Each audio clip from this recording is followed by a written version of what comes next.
दीदिया के कोई देव म्यूजिक डायरेक्टर नीतीश ही तो उहो देखनी हम तहारा बहिन के अमूली को जियो तानी दिनामा हो दिन के यही तो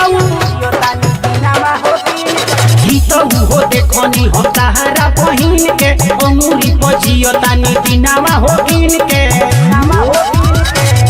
धइले धइले हो जाई जी आ नहीं तो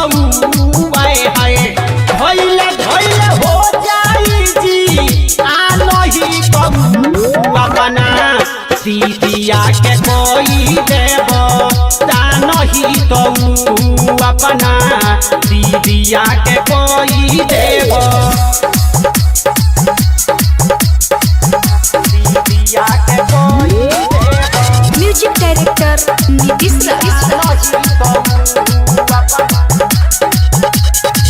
शादी करा तो यही तो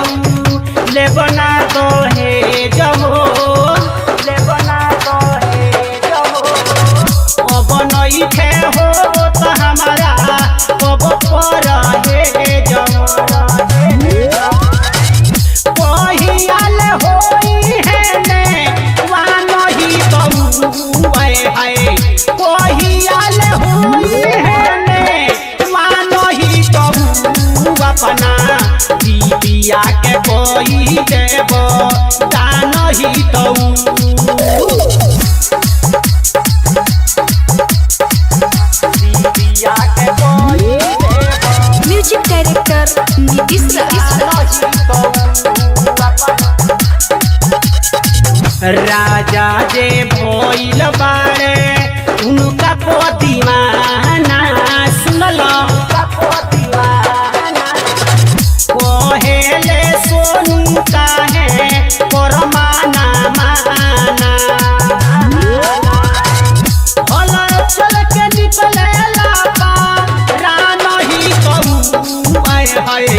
हल चल के निकले लापा राना ही कहू अपना दीदिया के कोई देव ता नहीं कहू अपना सुनल।